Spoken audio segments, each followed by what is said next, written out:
Hello guys, welcome to विवा classes. आज हम आपके साथ डिस्कस करेंगे सीबीएसई सैम्पल पेपर, जो कि आप लोग ऑलरेडी देख रहे होंगे कि हम इसका सेक्शन ए डिस्कस कर चुके हैं, सेक्शन बी डिस्कस कर चुके हैं। अब हम आपके साथ डिस्कस कर रहे हैं बच्चों सेक्शन सी, जिसमें आपके पास 10 क्वेश्चंस हैं और आपको अटेम्प्ट करने हैं एनी 8, राइट। और हम ये बात आपको पहले भी बता चुके हैं कि आपको स्मार्टली चूज करना पड़ेगा कि आप कौन से क्वेश्चंस करें, कौन से नहीं, बिकॉज जिसमें टाइम कम लग रहा है वो क्वेश्चंस आपको चूज करने चाहिए। तो चलिए फटाफट से स्टार्ट करते हैं। 41 क्वेश्चन। हाँ जी, देखिए क्या लिखा है। For an objective function ax plus b y where a and b greater than 0, the corner point of the feasible region of linear inequalities are this. तो जो भी यहाँ पर फिजिबल रीजन बना होगा उसके कॉर्नर पॉइंट्स ये हैं, okay. The condition on a and b such that maximum z occur at 2 point. ऐसा क्वेश्चन अगर आपने एनसीईआरटी के क्वेश्चंस करे हैं उसमें से भी आप देख सकते हैं, इस तरीके का क्वेश्चन आपको मिलेगा। तो इसने क्या बोला कि आपके पास ये जो फंक्शन है ये मैक्सिमाइज है, और वो भी 2 पॉइंट्स पर। अगर कभी भी आपके पास कोई भी फंक्शन 2 पॉइंट पे मैक्सिमम रहा होगा, इसका मतलब z की वैल्यू इस पॉइंट पर और z की वैल्यू इस पॉइंट पर इक्वल रही होगी। सबसे पहले आप देखिए आपका ऑब्जेक्टिव फंक्शन क्या है, ax plus b Y.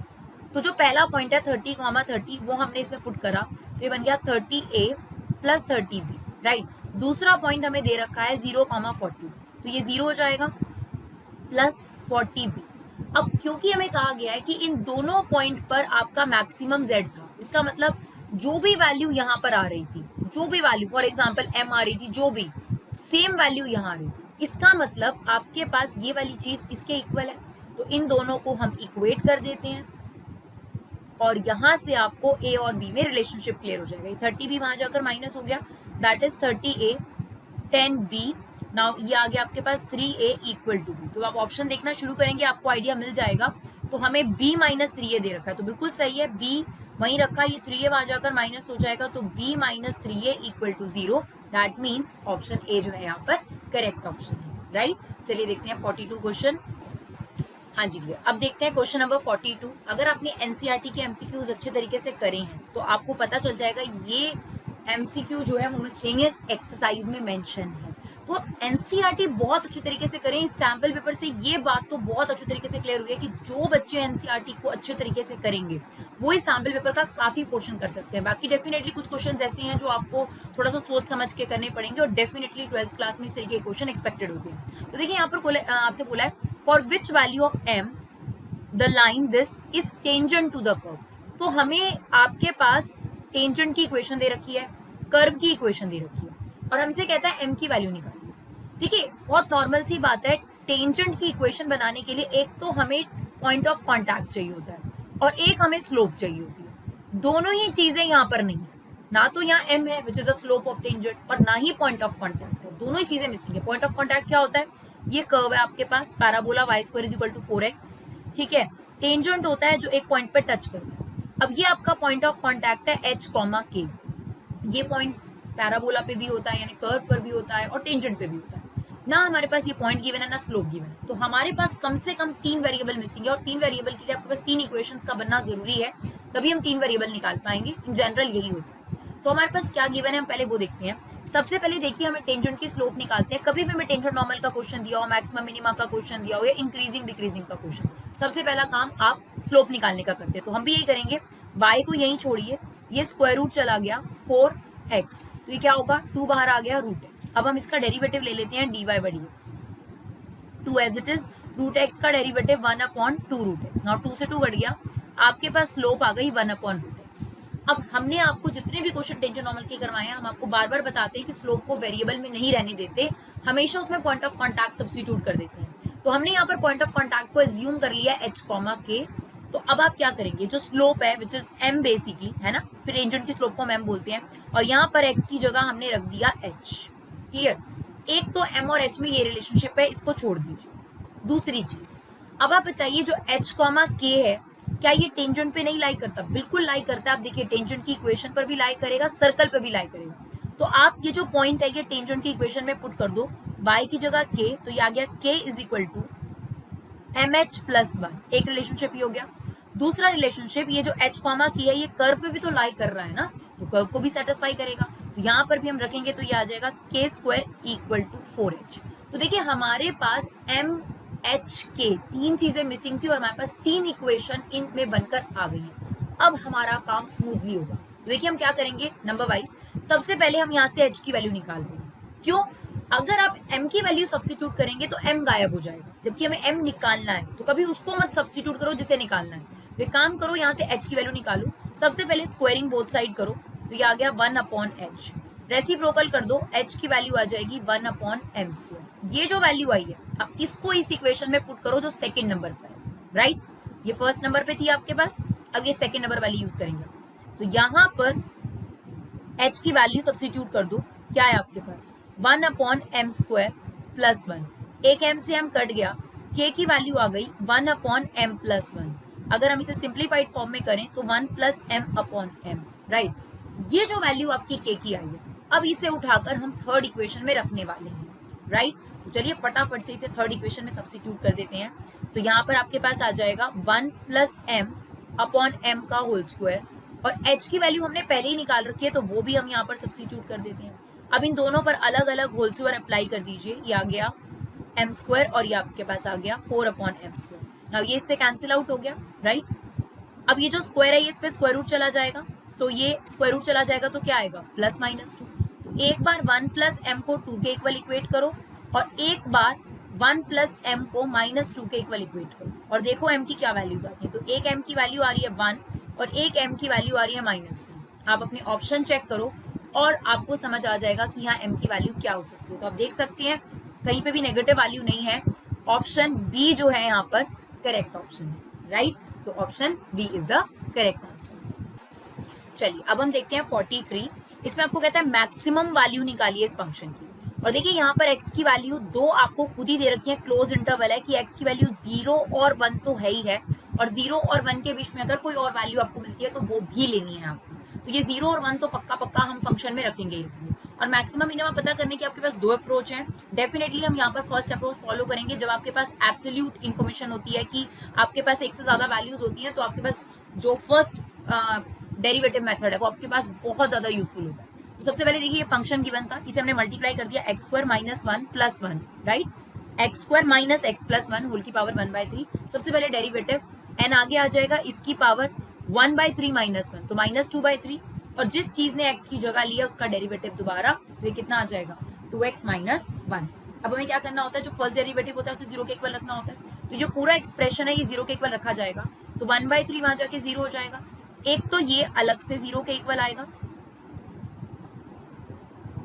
Right. और ये 1/3 0 पर जाएगा, पावर बनेगी 3, -3 0 की पावर जो मर्जी करेंगे 0, x² - x² + 1। देखिए इसका कोई भी रियल रूट नहीं आएगा आपके पास, आप d निकाल कर देख सकते हैं, इसका कोई भी रियल रूट नहीं आएगा आपके पास, क्लियर। तो फिलहाल के लिए हम ये वाली ऑप्शन कैंसिल कर रहे हैं, बिकॉज अगर आप देखेंगे तो यहाँ पे b² - 4ac नेगेटिव आएगा, तो हमें जो वैल्यूज चाहिए x की रियल वैल्यूज चाहिए, तो ये पॉसिबल नहीं है। ये जब हम 0 के इक्वल रखेंगे तो यहाँ से x की वैल्यू आ जाएगी 1/2, और वो 0 और 1 के बीच में भी लाई करती है। तो हमारे पास टोटल 3 वैल्यूज हो गई। अब हम ये क्या करेंगे, फंक्शन में सब्स्टिट्यूट कर देते। तो एक बार इस फंक्शन में x की जगह 0 रख दो यहाँ पर, एक बार 1/2 रख दो, और एक बार x की जगह 1, और तीनों में से जो मैक्सिमम वैल्यू होगी वही आपके पास मैक्सिमम होगा। तो यहाँ पर अगर हम 0 रखें, 0 - 0 + 1, तो 1 की पावर जो मर्जी करी जाए 1 आती है। 1/2 अगर हम यहाँ पर रखें तो दैट इज बिकम 1/4 - 1/2 + 1 होल की पावर 1/3। तो ये आपके पास सिंप्लीफाई कर आ जाएगा 3/4 की पावर 1/3, दैट इज 3/4 की पावर 1/3। और एक बार 1 रख दीजिए यहाँ पर, अगर आप 1 रखेंगे 1 - 1 0 और 1 की पावर 1/3 दैट इज ऑल्सो 1। तो अगर हमसे इसमें सबसे मैक्सिमम वैल्यू पूछी जाती है तो मैक्सिमम वैल्यू 1 है, और मैक्सिमम पॉइंट जो है वो ये 2 है, 0 और 1, क्योंकि 3/4 इज स्मॉल वैल्यू, 0.75 होता है 3/4 का मतलब, और इसकी पावर अगर हम 1/3 करेंगे तो और छोटी हो जाएगी। तो इन तीनों में से मैक्सिमम वैल्यू कौन सी है, 1। तो हमसे मैक्सिमम वैल्यू पूछिए, ये ध्यान रखिएगा कब मैक्सिमम पॉइंट पूछा है कब वैल्यू, तो मैक्सिमम वैल्यू पूछिए तो आंसर हमारा हो जाएगा 1। अगर मैक्सिमम पॉइंट पूछा होता तो 2 पॉइंट पे मैक्सिमम है, 0 और 1 दोनों का। तो क्या करा हमने, फर्स्ट डेरिवेटिव लिया, उसे 0 के इक्वल रखा, यहाँ से आपके पास x की कोई रियल वैल्यू नहीं निकल सकती थी, कैंसिल आउट, इसको हमने 0 के इक्वल रखा तो x की वैल्यू हाफ, दो वैल्यूज आपके पास ऑलरेडी थी तो हमने ये तीनों वैल्यूज फंक्शन में रखी, फंक्शन मतलब y और y मतलब ही वैल्यू होती है, तो इनमें से जो भी मैक्सिमम आंसर है वो आपकी मैक्सिमम वैल्यू हो गई और हमें मैक्सिमम वैल्यू ही बतानी थी, राइट। तो छोटी छोटी चीजों का आपने ध्यान रखना है, वैल्यू पूछी है, पॉइंट पूछी है, नहीं तो आपकी मेहनत करी हुई खराब हो सकती है, राइट। हाँ जी बच्चों, देखिए क्वेश्चन नंबर 44 लीनियर प्रोग्रामिंग का है, आपने देखिएगा सेक्शन ए में भी है, सेक्शन बी में भी है, तो ये काफी स्कोरिंग चैप्टर है, इसको जरूर प्रिपेयर करिएगा, ज्यादा काम भी इसमें नहीं करना है आप लोगों को।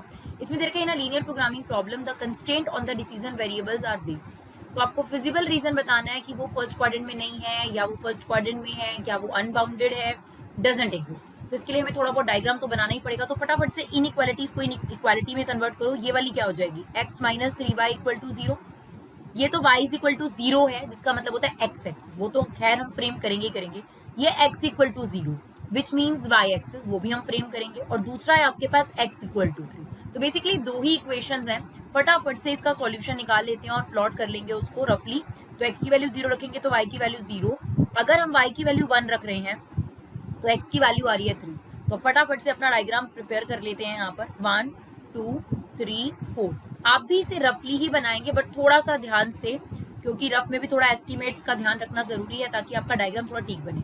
0,0 तो यही हो गया, 3,1 हमारे पास ये हो गया, तो ये लाइन कुछ इस तरीके से बन जाएगी हमारे पास, राइट। तो ये लाइन हमारे पास बन गई x minus 3y equal to 0, and ये तो बहुत ही आसान होती है, x इक्वल टू 3, ये लाइन कैसे बनती है, y के पैरेलल, तो ये बन गई हमारे पास x इक्वल टू 3। अब हमें शेडेड एरिया ढूंढना है, राइट, उसके लिए इनइक्वालिटी का यूज होता है, तो ये रही हमारे पास इनइक्वालिटी सबसे पहली वाली। अब आपने क्या करना होता है, ध्यान से सुनिएगा, ऐसा पॉइंट लेना है जो इस लाइन पर नहीं होना चाहिए। अब बहुत सारे बच्चों को आदत होती है 0,0 की, तो वो गलत होता है, वो सोच लेते हैं कि हमेशा यही होता है, हमेशा कुछ नहीं होता बच्चों, थोड़ा सा दिमाग लगाना पड़ता है, कोई भी पॉइंट जो इस लाइन पर ना हो वो लेना होता है। तो 0,0 इस लाइन पर है तो हम वो नहीं ले सकते, उसके अलावा आप कोई भी लीजिए। फॉर एग्जाम्पल हमने 1,1 यानी ये वाला पॉइंट ले लिया, अब आप इस इनइक्वालिटी में पुट करिए, x की जगह 1 y की जगह 1, तो यार है -2 बड़ा होता है 0 से, ये तो फॉल्स स्टेटमेंट है। अगर लाइन के ऊपर का एरिया फॉल्स है तो लाइन के नीचे का एरिया ट्रू हो गया, क्लियर। फिर दूसरी इनइक्वालिटी ये रही हमारे पास, x लेस देन 3, इसके लिए आप 0,0 ले सकते हैं, बिकॉज ये वाली जो लाइन है आपके पास ये 0,0 से नहीं जा रही, ये जो आपके पास ए बी लाइन है ये 0,0 से नहीं जा रही, तो फटाफट यहाँ 0 रखते हैं, 0 छोटा होता है 3 से, बिल्कुल करेक्ट है, तो यही ट्रू एरिया है। तो जो आपका बाउंडेड एरिया आ गया, आपको समझ आ ही गया होगा, फर्स्ट क्वाड्रेंट में आ रहा है, तो कौन सा ऑप्शन करेक्ट है यहाँ पर, ऑप्शन बी करेक्ट है, राइट। चलिए देखते हैं question number 45।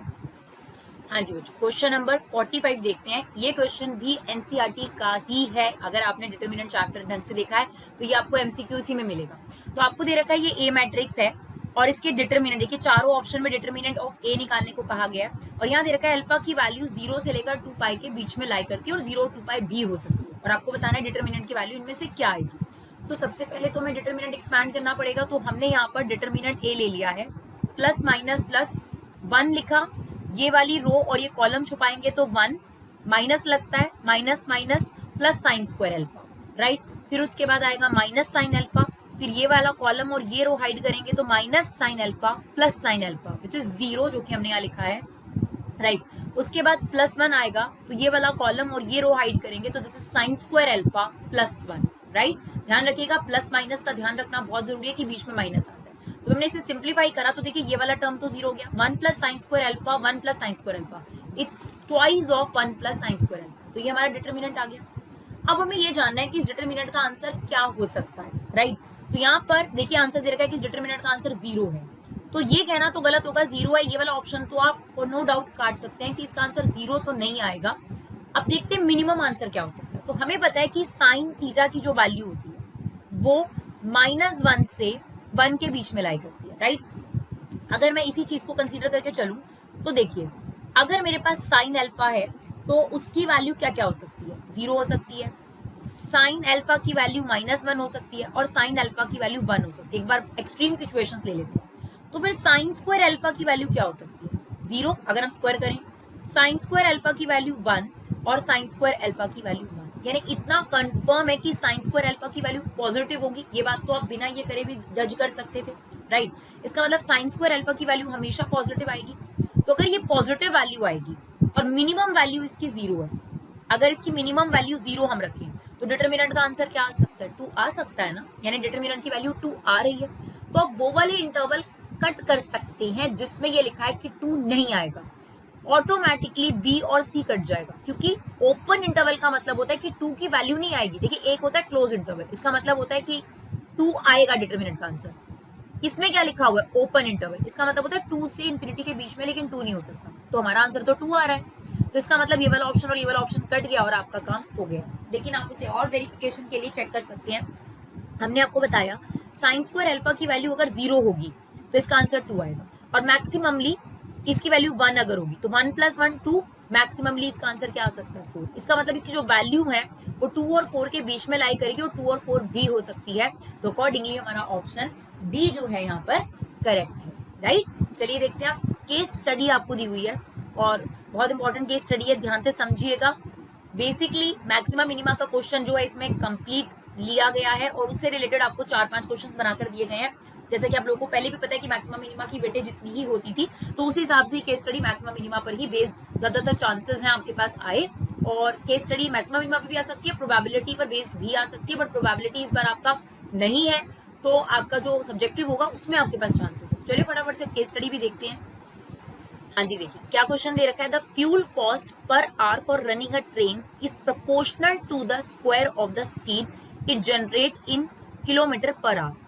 If the fuel cost 40 rupees per hour at a speed of 16 km per hour and the fixed charges to run the train amounting rupees 1200 per hour and average speed is 20 km per hour। ये information है आपके पास और उसको समझना बहुत जरूरी है। अगर आप अगले क्वेश्चंस को करना चाहते हैं, आप सारे क्वेश्चंस रीड कर सकते हैं। Given that fuel cost per hour is k times the square of speed the train generate in k kilometer, find the value of k। सबसे पहले जो इन्फॉर्मेशन थी उसको पढ़ना सीखते हैं। The fuel cost per hour, fuel cost per our is proportional. Proportional का sign ये होता है, right, square of the speed generate, यानी स्पीड के स्क्वायर की। तो आपने छोटी क्लासेस में सीखा होगा, जब ये प्रोपोर्शनल का साइन हम लोग हटाते हैं तो इक्वल टू का साइन आ जाता है और क्या आ जाता है? एक कांस्टेंट नंबर आ जाता है, राइट। तो जैसे ही आप ये प्रोपोर्शनल का साइन हटाते हैं, इक्वल आता है, कांस्टेंट आ जाता है उसके मल्टीपल में, स्पीड का स्क्वायर। दो तरीके से प्रोपोर्शनल होता है, इनवर्सली प्रोपोर्शनल भी हो सकता है, डायरेक्टली प्रोपोर्शनल भी। यानी ऐसा भी हो सकता है अगर स्पीड बढ़े तो फ्यूल कॉस्ट बढ़ जाए, स्पीड कम हो तो जो है फ्यूल कॉस्ट कम हो जाए, तो उसके हिसाब से कांस्टेंट अपने आप डिफाइंड हो जाएगा यहाँ पर क्या है। तो ये सबसे पहली रिलेशनशिप दे रखी है। इसके अलावा हमें दिया है कि 1 घंटे में फ्यूल कॉस्ट 48 रुपीज पड़ती है, एंड जो स्पीड आपको दे रखी है ट्रेन की वो दे रखी है 60 किलोमीटर पर आवर, राइट। अब एवरेज स्पीड हम एज्यूम करके चल रहे हैं 20 किलोमीटर पर आवर। आपको ये भी दे रखा है कि अगर ट्रेन चलाते हैं तो उसके फिक्स चार्जेस लगते हैं 1 घंटे के 1200 रुपए, क्लियर। अब आपसे कहा है given that fuel cost per our is k times the square of the speed of the train. जो फर्स्ट क्वेश्चन है, आपको k की वैल्यू निकालनी है, तो आपको ये वाली इन्फॉर्मेशन सबसे पहले फिल करनी पड़ेगी। तो आपको फ्यूल कॉस्ट पर आवर कितनी दे रखी है? 48 रुपीज, यहाँ पे फिल कर दो। ये हम 46 क्वेश्चन सॉल्व कर रहे हैं, जो हमारे पास इन्फॉर्मेशन थी उससे सॉल्व हो जाएगा, k एज इट इज। और यहाँ पर आपको स्पीड दे रखी है 1 घंटे की 16, तो इसका स्क्वायर हो गया। नाउ इट्स 48, 16 का स्क्वायर 256, इसके अपॉन में कर देंगे, तो ये सिंप्लीफाइड कर कर आपके पास k की वैल्यू आ रही है 3/16, राइट। तो सबसे पहला काम इसी से ही होना था, तो k की वैल्यू हमारी 3/16 आ गई, यानी हमारा आंसर आ गया D, राइट। अब देखते हैं क्वेश्चन नंबर 47 क्या कहता है हमारे को। तो ये k की वैल्यू आपने याद रखनी है और ये इन्फॉर्मेशन भी आपने याद रखनी है। तो चलिए आगे चलते हैं, हमसे क्वेश्चन 47 में क्या कहा गया वो समझने की कोशिश करते हैं। क्वेश्चन नंबर 47 में कहता है if the train has travelled a distance of 500 kilometre. तो हमें 47 में डिस्टेंस प्रोवाइड कर रहा है, राइट। डिस्टेंस हमें दे रहा है 500 किलोमीटर और हमसे कह रहा है कि अगर ट्रेन ने इतना किलोमीटर डिस्टेंस कवर करा है तो टोटल कॉस्ट फंक्शन क्या बनेगा, राइट। तो अब देखिए, अगर हम कॉस्ट की बात करें कि ट्रेन को टोटल कॉस्ट क्या पड़ती है, तो दो कॉस्ट है। एक तो भाई फ्यूल चार्जेस लगेंगे, फ्यूल कॉस्ट होगी टोटल, ये बताना पड़ेगा 500 किलोमीटर के लिए कि आपको उसका फ्यूल कितना लगेगा। दूसरा उसके जो रनिंग चार्जेस हैं जो कि फिक्स्ड हैं, वो चार्जेस जोड़कर ही आपका ये फंक्शन जो है वो क्रिएट होगा। अब देखिए, जो फ्यूल कॉस्ट है हमारे पास वो कैसे निकालेंगे हम लोग। हमें पता है जो भी इससे पहले इक्वेशन थी वो क्या थी आप बताइए, fuel cost equal to k speed का स्क्वायर, राइट। अब यहाँ के की वैल्यू आपकी आ चुकी है, आप उसका इस्तेमाल कर सकते हैं, और स्पीड हमने एवरेज का लेनी है वी, और ये जो फ्यूल कॉस्ट है ये 1 घंटे की कॉस्ट है, राइट। अब हमें पहले ये जानना पड़ेगा कि इतना डिस्टेंस कवर करने के लिए ये ट्रेन कितना टाइम ट्रेवल कर रही है, क्योंकि यहाँ पर क्या आया है, फ्यूल कॉस्ट 1 घंटे का। अगर 1 किलोमीटर का होता फिर तो हम फटाफट 500 किलोमीटर से मल्टीप्लाई कर देते, लेकिन हमें ये जानना पड़ेगा कि इतने टाइम में इतने डिस्टेंस में कितना टाइम लगा। तो हमें पता है कि speed is equal to distance upon time, तो टाइम का फॉर्मूला क्या हो जाएगा, डिस्टेंस अपॉन स्पीड। तो यहाँ पर अगर आपको टाइम निकालना है तो डिस्टेंस है 500 और स्पीड है आपके पास v, तो हमें पता चल गया कि अगर हमें 500 किलोमीटर ट्रेन को चलाना है तो इतने घंटे लगेंगे, और ये क्या था, फ्यूल कॉस्ट 1 घंटे का इतना चार्ज लगता है, इतने रुपए लगते हैं अगर हम 1 घंटे की चार्जेस की बात करें। तो हमारी ट्रेन जो है वो इतने घंटे अगर ट्रेवल करेगी तो उस केस में क्या कॉस्ट होगी फ्यूल की, 3/16 v square into 500 upon v. अब एक v से v कट जाएगा, यहाँ पर थोड़ा सा सिंप्लीफाई अगर हम करेंगे तो ये 4 के टेबल से कट जाएगा आपके पास, ये आ जाएगा हमारे पास 125, तो ये सिंप्लीफाई कर आ गया 375 अपॉन 4v। तो ये भी हमारे पास पहला पार्ट निकल कर आया फ्यूल कॉस्ट दिस वन, ठीक है। थोड़ा सा समझने का क्वेश्चन है, अगर आप समझ जाएंगे तो आपके लिए बहुत ईजी हो जाएगा। तो यहाँ पर हमें क्या देखा था, fuel cost is equal to k speed square, हमने ले लिया कि आपके पास स्पीड है v जो कि हमें एवरेज लेनी थी, सिर्फ ये जो इन्फॉर्मेशन दे रखी थी ये k निकालने के लिए दे रखी थी, राइट। जब भी प्रोपोर्शनल वाला क्वेश्चन होता है उसमें k निकालने के लिए जरूर इन्फॉर्मेशन दे रखी होती है, हमेशा याद रखना। तो वो k निकालने के बाद आपने इसी का इस्तेमाल करना था। हमें ये दे रखा था 1 घंटे की जो अगर ट्रेन चलती है तो इतने रुपए लगेंगे। अब हमें ये पता करना जरूरी था ना कि 500 किलोमीटर में कितने आवर्स ट्रेवल करती है कार, तो ये हमने निकाल लिया, 500 किलोमीटर में 500 अपॉन वी आवर्स ट्रेवल करती है। तो अगर एक आर के इतने पैसे तो इतने आवर्स के कितने, 375 अपॉन 4 वी आ गया, राइट। अब ये वाला काम हमारा हो चुका है, तो इसको हम फिल कर देंगे यहाँ पर ए पार्ट में। अब हमें निकालने हैं रनिंग चार्जेस, तो चलो वो भी निकाल लेते हैं रनिंग चार्जेस। उसने क्या बोला है, रनिंग चार्जेस क्या है, देखिए फ्यूल कॉस्ट कितनी आ गई, अब आप लोगों की total cost function fuel cost हमारी आ गई थी 375 अपॉन 4v ना। उसने बताया था 1 घंटे के जो रनिंग चार्जेस हैं वो 1200 रुपीज है, और कितने घंटे गाड़ी चल रही है, 500 अपॉन वी आवर्स, राइट। तो ये कितना हो जाएगा आपके पास, ये आपके पास टोटल कॉस्ट फंक्शन निकल कर आ गया 375 4v and 6 lakh upon we. तो कौन सा ऑप्शन करेक्ट है आपका, आपको टोटल कॉस्ट फंक्शन निकालना था, तो आप देख सकते हैं ऑप्शन बी जो है यहाँ पर करेक्ट ऑप्शन है, राइट। अब आपके सारे क्वेश्चन जो है इसी पर बेस्ड है। अब आपको क्या कहता है, नेक्स्ट क्वेश्चन में क्या कहता है, इकोनॉमिकल स्पीड बताओ। इकोनॉमिकल स्पीड का मतलब है मिनिमाइज, कॉस्ट को मिनिमाइज करना है आपने, और मैक्सिमम मिनिमा का क्वेश्चन है तो आपको इसका क्या लेना पड़ेगा, डेरिवेटिव लेना पड़ेगा, और definitely with respect to v। तो ये कितना आ जाएगा, 375 अपॉन 4v का derivative 1, 6 lakh as it is, 1 upon v का डेरिवेटिव होता है माइनस 1 अपॉन वी स्क्वायर। फिर हम फर्स्ट डेरिवेटिव को 0 के इक्वल रखते हैं, तो यहीं पर हम इसको 0 के इक्वल रख देते हैं, दैट इज 375/4, ये वहां जाकर माइनस में था, प्लस का हो जाएगा वी स्क्वायर। वी स्क्वायर को वहां ले जाइए, ये आ गया 6 लाख इंटू 4 डिवाइडेड बाय 375। तो अगर हम इसे सॉल्व करेंगे तो ये हमारे पास आ रहा है 6400, तो दैट इज नथिंग बट 80 का स्क्वायर। तो हमारे पास स्पीड कितनी आ गई, स्पीड आ गई 80 किलोमीटर। देखिए हमारे पास एक ही आंसर आया है, और हमें पता है कि यहाँ पे मिनिमाइज जरूर होगा ये क्वेश्चन। आप वेरिफिकेशन के लिए क्या कर सकते हैं, सेकंड डेरिवेटिव ले लीजिए। तो ये देखिए ये आपके पास फर्स्ट डेरिवेटिव है, ये देखिए ये आपने फर्स्ट डेरिवेटिव लिया है, इसी का आप सेकंड डेरिवेटिव दोबारा ले लीजिए, ये देखिए। तो ये तो 0 हो गया, आपका पास कांस्टेंट था, ये जो 6 लाख था इसको एज इट इज रखो, माइनस एज इट इज था, 1 अपॉन वी स्क्वायर का derivative minus 2 upon v cube. अब देखिए इसका आंसर किसी भी कीमत पर नेगेटिव नहीं आएगा, बिकॉज v तो स्पीड है वो नेगेटिव नहीं हो सकती, तो इसका मतलब इसका आंसर पॉजिटिव आएगा। इसका मतलब ये जो आपके पास स्पीड आ रही है 80 किलोमीटर, इस पर ये फंक्शन क्या है, मिनिमम है। तो आपसे क्या पूछा था इस क्वेश्चन में, मोस्ट इकोनॉमिकल स्पीड बतानी थी, तो वो कितनी हो गई 80।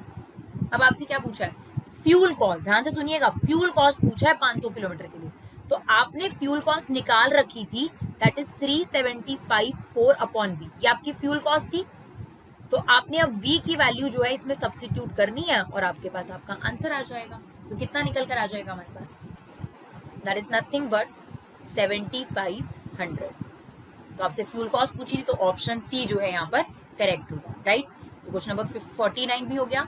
50 में आपसे टोटल कॉस्ट पूछी है 500 किलोमीटर ट्रेन को रन करने में आपका जो टोटल कॉस्ट है वो कितना पड़ेगा।